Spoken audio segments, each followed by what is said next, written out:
A continuación, procederemos con la presentación de la doctora Carla Solórzano. La doctora Carla Solórzano es neumóloga infantil del Hospital de Especialidades de Puerto Viejo con el tema manejo de asma.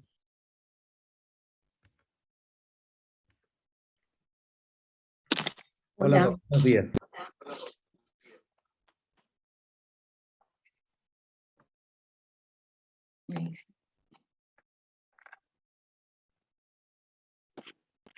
sí.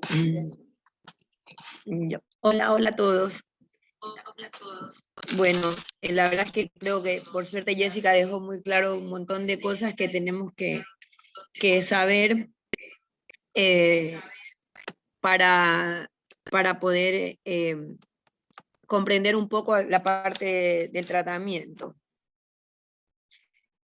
Hablando un poco de generalidades del asma, yo voy a tocar temas como referentes a lo que es el manejo farmacológico, un poquito sobre los desencadenantes del asma y el manejo de la crisis del asma fuera del hogar.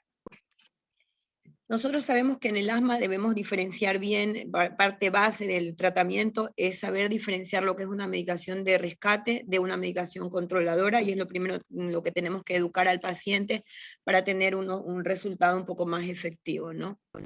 En cuanto a la medicación de rescate, pues sabemos que es la medicación que usamos para el manejo de las crisis o exacerbaciones de asma, y dentro de este grupo vamos a tener los beta-2 agonistas, de estos que son los broncodilatadores.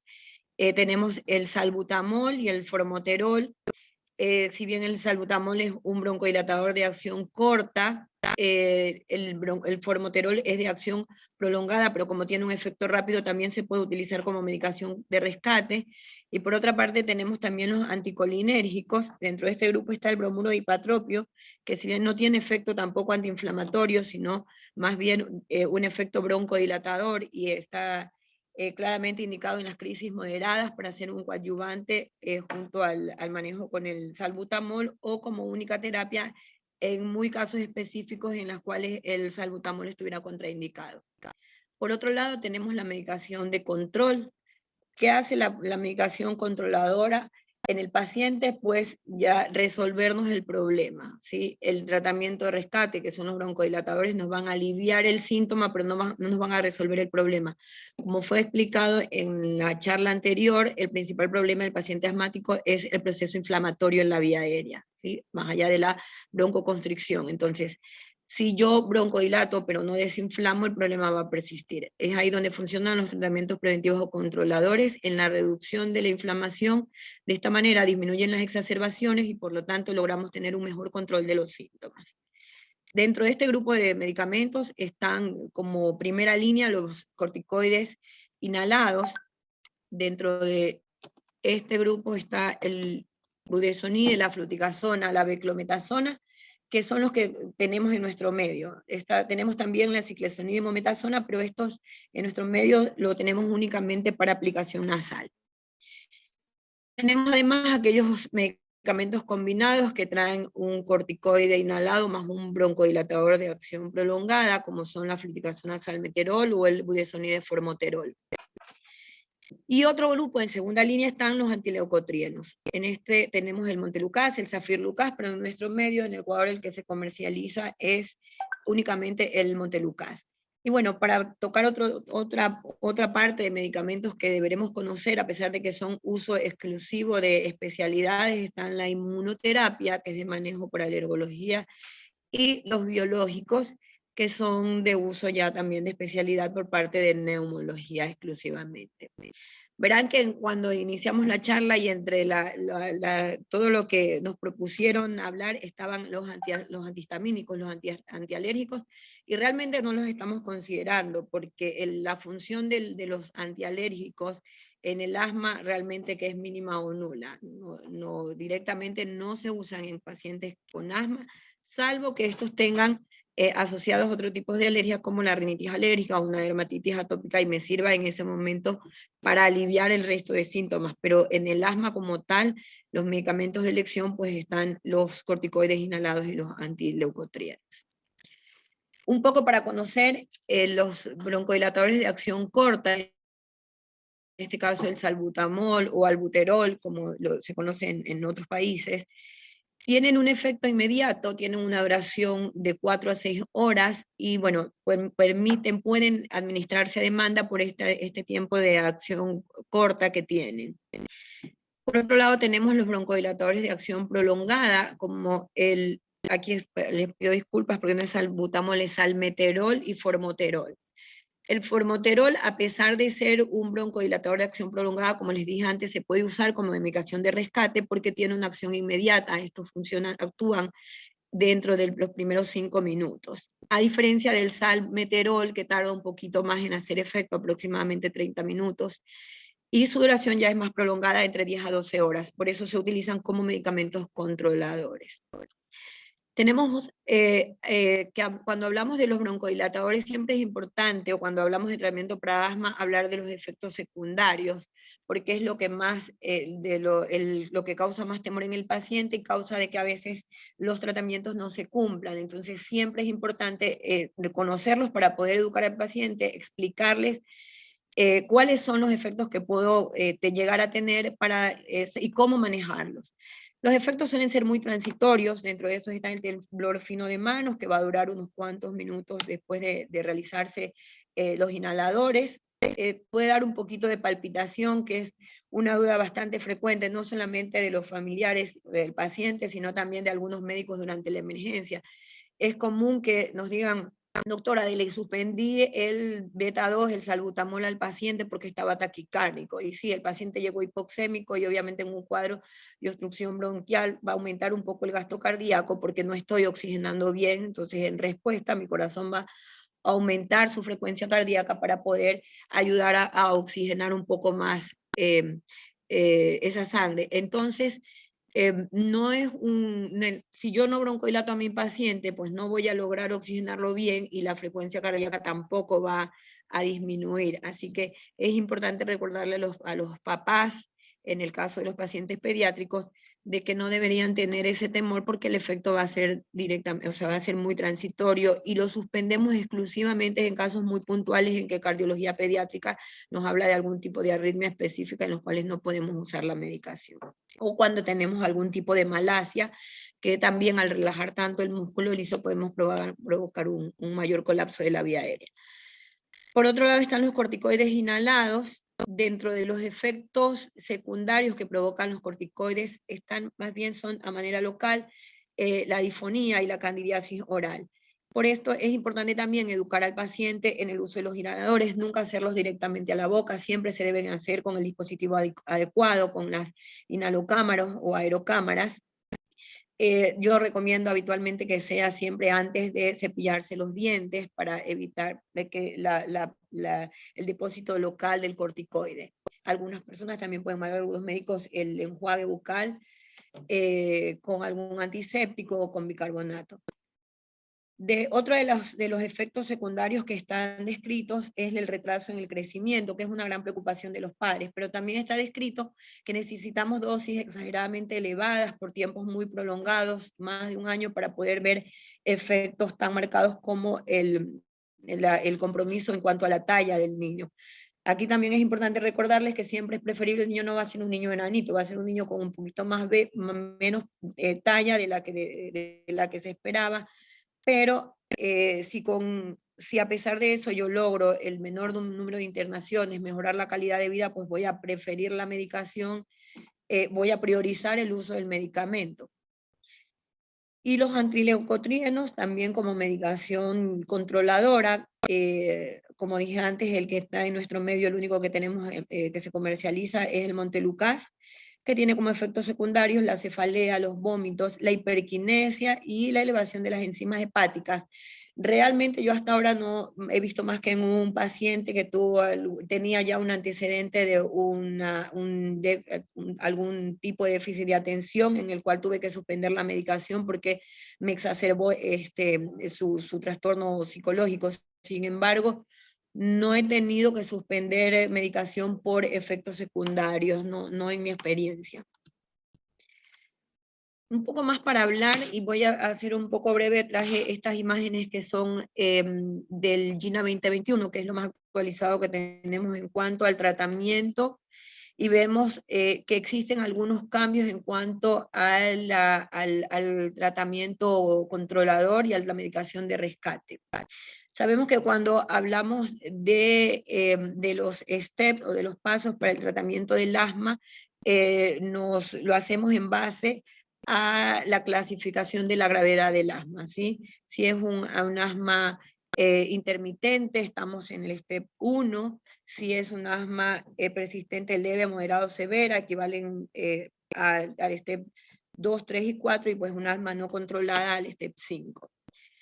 Anteriormente se utilizaba exclusivamente el broncodilatador de acción corta en aquellos casos leves de asma intermitente. Pero vemos que ya en la actualización que hizo el GINA el año pasado, ya existen ciertas modificaciones en los cuales nos sugieren el uso de corticoides inhalados también como medicación de rescate. De hecho, hacen un cambio bastante importante, y es que priorizan como medicación controladora la combinación de budesonide-formoterol, que en realidad no es algo nuevo, es algo que ya se usaba desde antes como terapia SMART, pero el GINA no lo consideraba como no lo marcaba dentro del tratamiento como lo hace ahora, que lo pone incluso en primer lugar. Esto se debe a que de acuerdo a todos los estudios que se revisaron, se demostró que el uso del formoterol combinado con el corticoide, sabemos que los broncodilatadores de acción prolongada nunca se usan en forma en monoterapia, sino combinadas con un corticoide inhalado. Y este disminuye, si bien se empieza en pacientes que tengan síntomas leves, disminuye el riesgo de que estos pacientes con asma leve presenten cuadros severos o moderados que vayan a requerir internación. En el step 2 ya se los usa en forma de mantenimiento, tanto el corticoide inhalado como el broncodilatador de acción prolongada, el formoterol en este caso, a dosis baja. En el step 4 podemos ya usar las dosis moderadas. La diferencia que existe entre las pautas del GINA anteriores es que primero no usábamos formoterol, y que segundo, arrancábamos de esta segunda base, en donde usábamos únicamente el broncodilatador de acción corta, es decir, el salbutamol como monoterapia para crisis. Ahora nos da la opción de, si no tenemos el budesonide-formoterol, poder hacer el tratamiento combinado de el salbutamol más un corticoide inhalado, que en este caso sería el budesonide o la fluticasona, que particularmente creo que tiene mucha mejor respuesta. El budesonide realmente tiene efectos muy nobles, pero realmente funciona mejor cuando está combinado con el formoterol que como monoterapia. Y bueno, en el step 5 ya estamos hablando, sabemos que vamos de acuerdo a la severidad del paciente, vamos aumentando la dosis del corticoide o utilizando algún coadyuvante, que puede ser, en lugar de subirla, podemos usar la terapia combinada con una dosis del corticoide, o subir la dosis del corticoide, o mantener esa dosis baja y adicionarle, por ejemplo, un antileucotrieno. Y ya en esos pacientes no controlados, hablamos de pacientes no controlados, aquellos que ya han hecho más de 3 meses de tratamiento y que realmente han fracasado a las dosis máximas indicadas, y que además hemos descartado que el paciente no tenga alguna comorbilidad que haga que no pueda lograr tener un mejor control de síntomas, y que además hemos descartado o hemos evaluado que el paciente realmente sí ha tenido una buena adherencia al tratamiento, y a pesar de eso no ha logrado un control, y en este caso ya vienen los medicamentos biológicos. También, aunque acá no está marcado, sugiere y lo pone en consideración, aunque aún está como ensayo, la posibilidad de usar acitromicina trisemanal en los casos en forma prolongada, en aquellos casos de pacientes con asma severa. Esta otra imagen nos habla un poquito más sobre el tratamiento de aquellos niños menores de 12 años, niños entre 6 y 11 años, en los cuales evidentemente no nos marca el formoterol como parte de tratamiento de rescate. El formoterol está indicado como rescate a partir de los 12 años. Por debajo de los 12 años, entre los 6 y 12, se puede utilizar, pero únicamente de manera preventiva. Más adelante les voy a explicar las dosis máximas que podemos usar en el caso de tener que usar el formoterol como medicación de rescate. Pero básicamente es lo mismo, simplemente dejando el formoterol de lado, usando el corticoide más el broncodilatador de acción corta a demanda en aquellos casos intermitentes, en los casos leves un corticoide a dosis baja, en los casos de asma persistente moderada, ya podemos usar el broncodilatador, el corticoide más el broncodilatador de acción prolongada, en este caso el salmeterol. Recordemos que el salmeterol, que es un error frecuente, que hemos visto niños de 2 años o lactantes de 4 meses que están usando tratamientos combinados de fluticasona salmeterol. La indicación del salmeterol es por arriba de los 4 años de edad en pacientes específicos, ¿no? En aquellos que tienen, ya están clasificados como un asma persistente moderada. De acuerdo a la severidad, podemos ir elevando la dosis del corticoide más el broncodilatador de acción prolongada o adicionar el Montelukast como tratamiento. El Montelukast no es el tratamiento de elección en los pacientes asmáticos. Quiero recordar siempre que el tratamiento de elección va a ser el corticoide inhalado. Son determinados casos muy puntuales en los que elegimos el Montelukast como monoterapia.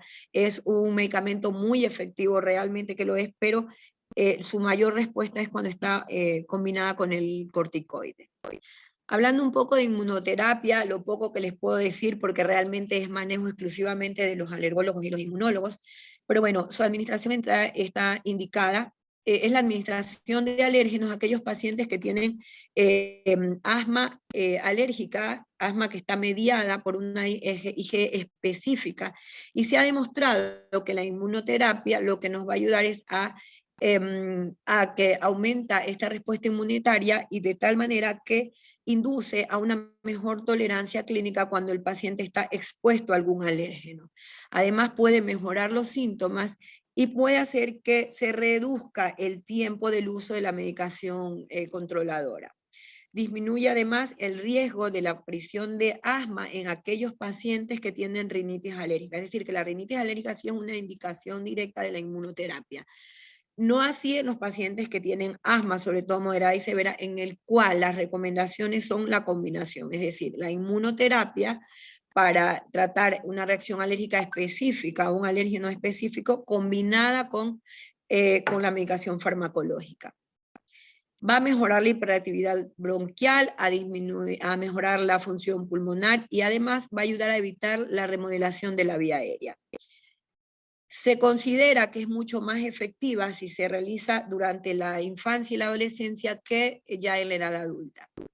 Sus indicaciones, pues aquellos pacientes con asma alérgica controlada mediada por IgE, como lo había dicho antes, que tienen niveles bajos o medios de tratamiento, es decir, no está indicada en aquellos pacientes que presentan asma grave o no controlada.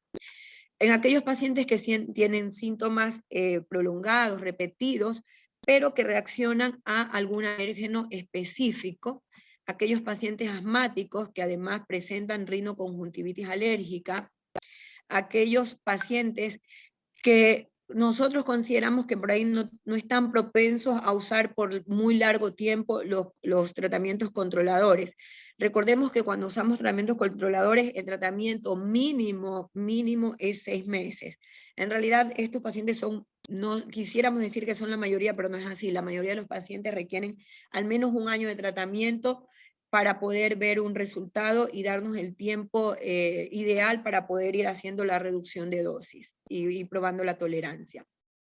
Se recomienda su uso asociado al tratamiento farmacológico, es decir, si mi paciente tiene un asma moderada y está con tratamiento con corticoides inhalados o antileucotrienos, pero va a iniciar tratamiento con inmunoterapia, no tengo que suspender mi tratamiento controlador. ¿Sí? Van a la par y de acuerdo a la respuesta pues se irá realizando la modificación de la dosis de los corticoides inhalados. En cuanto a los agentes biológicos, pues están indicados exclusivamente en aquellos pacientes que presentan asma grave mediada por IgE, y que no pueden alcanzar el control con los tratamientos controladores habituales. Como dije antes, aquellos pacientes que ya han hecho un tratamiento prolongado, que hemos evidenciado que tienen buena adherencia al tratamiento, que no existen comorbilidades y que a pesar de eso se mantienen en nivel de gravedad, ¿sí? Y a pesar de las dosis más elevadas de los corticoides inhalados, puedo plantearme el inicio de los biológicos. Existen un sinnúmero de biológicos en el mercado. En nuestro medio, en el Ecuador, el que se comercializa es exclusivamente el anti-IG, que es el omalizumab. Después tenemos otros como los anti-interleucina 5, el mepolizumab, y otros que son antirreceptores de la interleuquina 4, que esos no se comercializan en nuestro país. No sé si Jessica tiene conocimiento, pero creo que no ha entrado ningún otro hasta ahora. Hasta donde supe, a fines del año pasado teníamos únicamente el omalizumab. ¿Cuál es la función del omalizumab? Dijimos que actúa únicamente en aquellos pacientes que tienen asma mediada por IgE. Lo que va a hacer es, cuando nosotros tenemos el mastocito, tiene múltiples receptores y receptores inflamatorios. Entre ellos están los receptores de la IgE. El omalizumab lo que hace es unirse con la IgE libre para tratar de bloquear estos receptores y que tengan menor actividad. De esta manera inhiben la producción de la histamina. Tiene indicaciones muy específicas, como dije antes, pacientes que tienen asma grave no controlada, niños mayores de 6 años con un ya diagnóstico de asma alérgica, que tienen pruebas cutáneas positivas y que tengan un BEV1 menor del 80%, a pesar de que este último no es excluyente para el inicio de la terapia, ¿sí? Porque por ahí hay pacientes que realmente, a pesar de que funcionalmente no ve una mayor alteración, clínicamente el paciente realmente no mejora. Entonces, en esos casos se tendría que evaluar la posibilidad de iniciar la terapia biológica. Importante cuando hablamos del tratamiento, porque es algo que tenemos que evaluar cuando no hay una buena respuesta, es saber cuáles pueden ser las causas o desencadenantes de las crisis asmáticas. Sabemos que hay pacientes que el asma puede ser multifactorial y esos factores pueden ser del huésped como pueden ser del medio ambiente.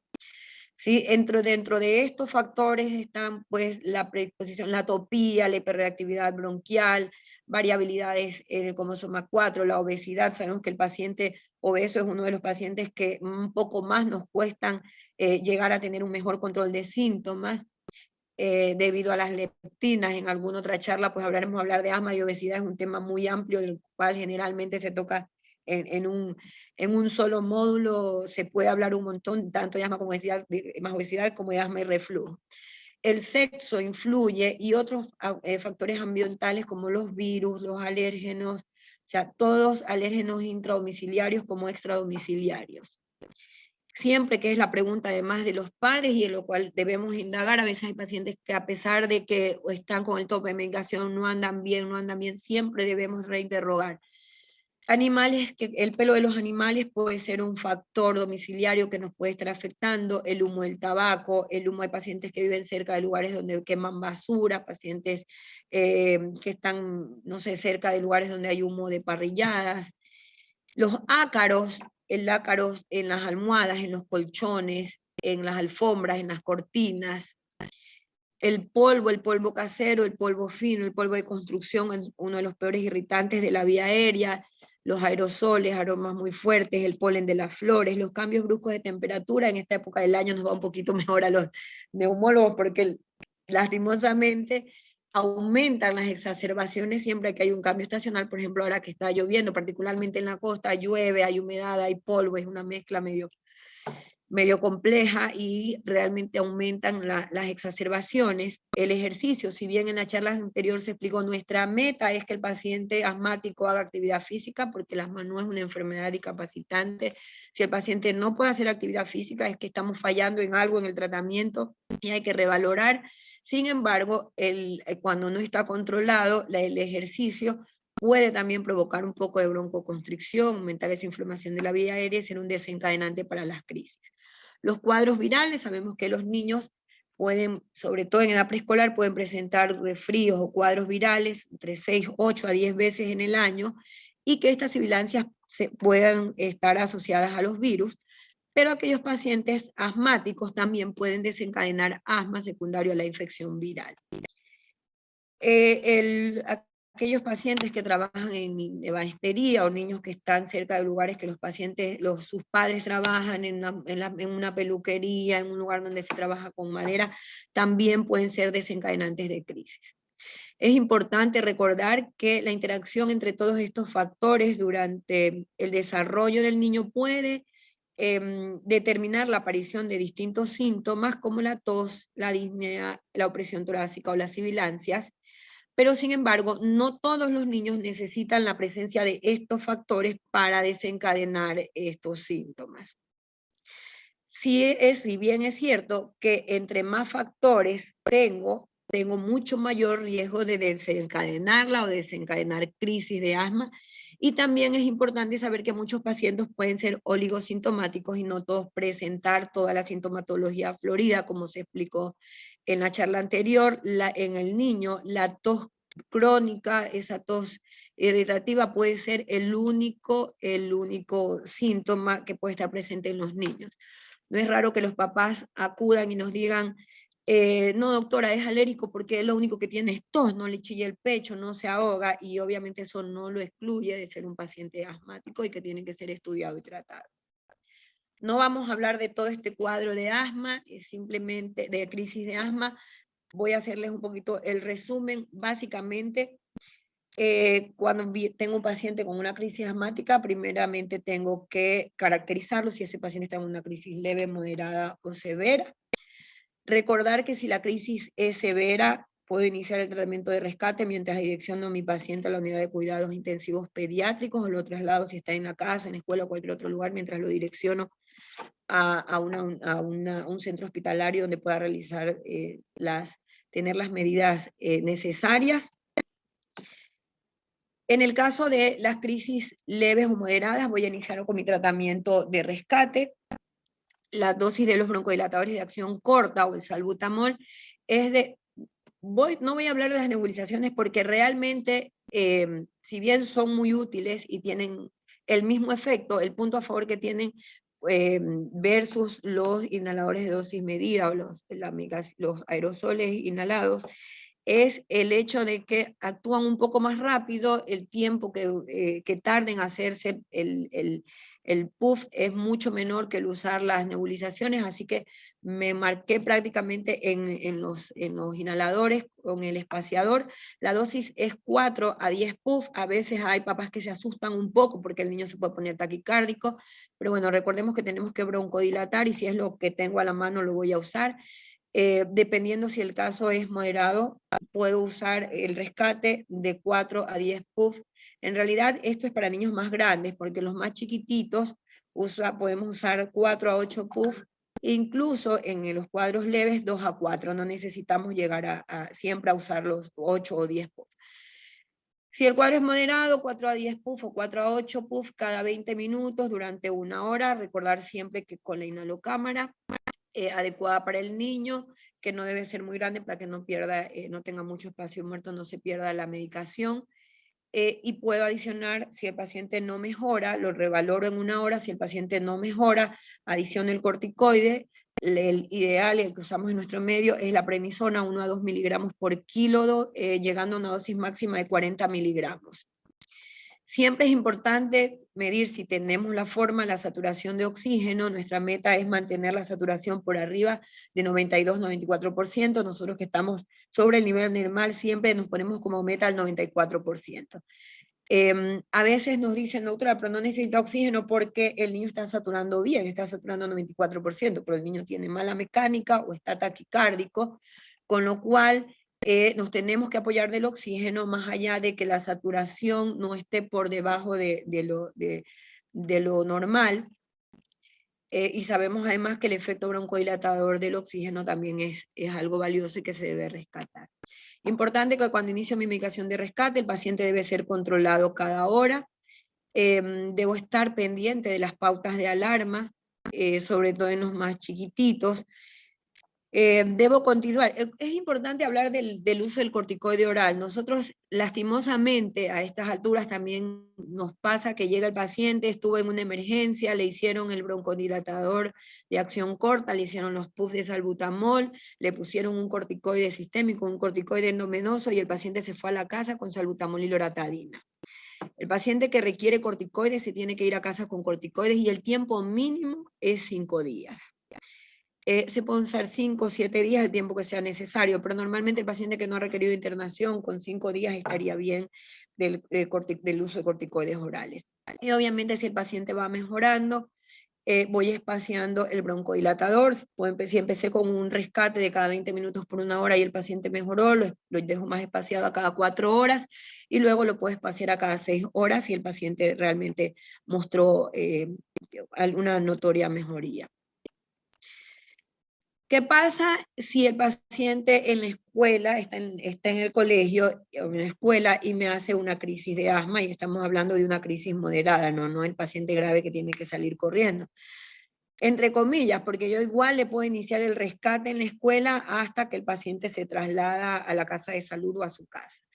El uso del salbutamol con la inhalocámara, 2 a 4 puffs cada 20 minutos por 1 hora.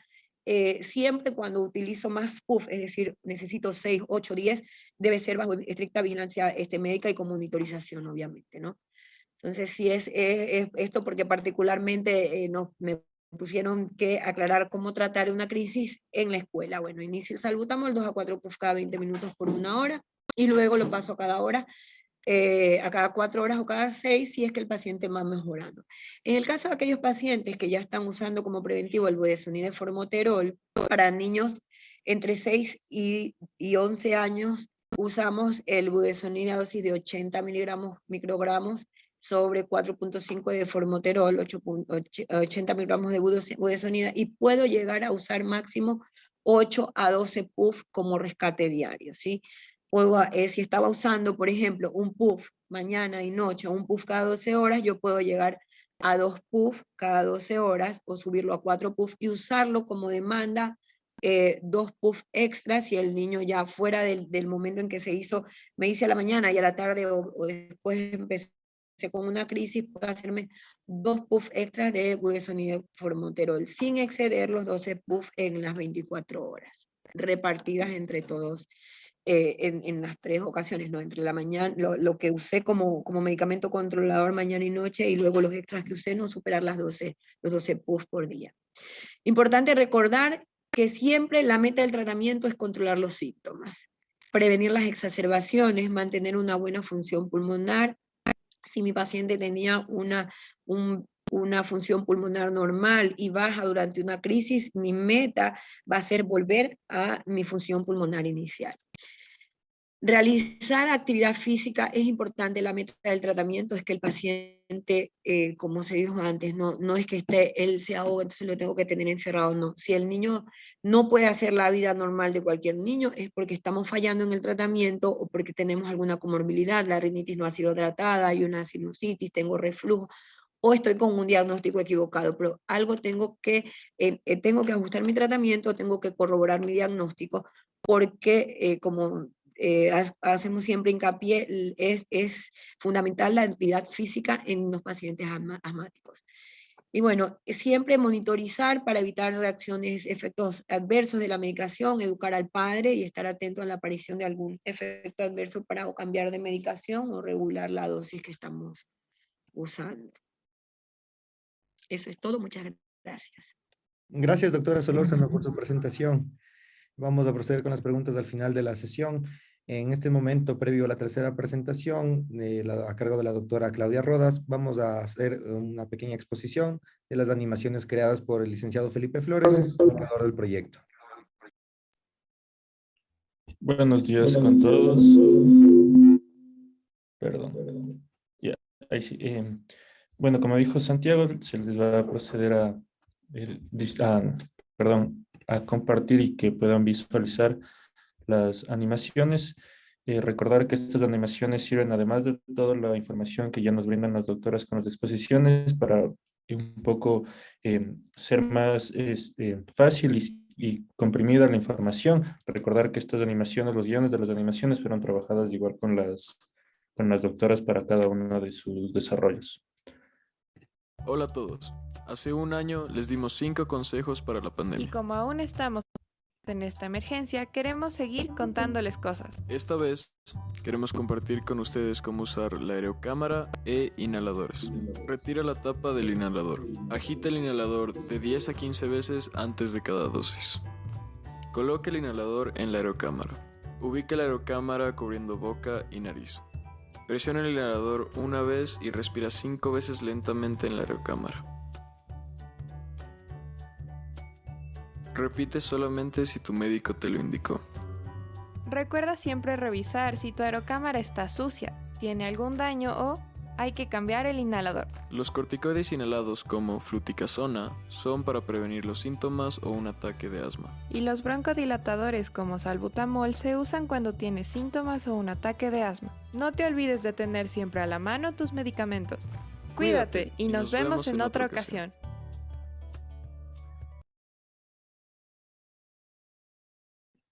Y ahora la otra animación.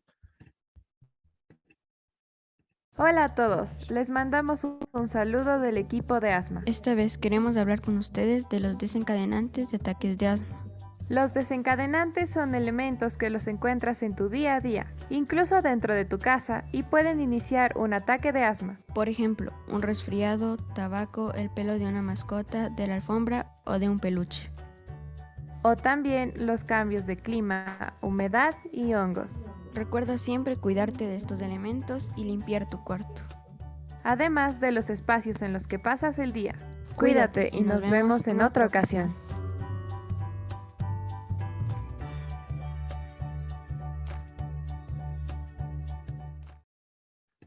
Muchas gracias.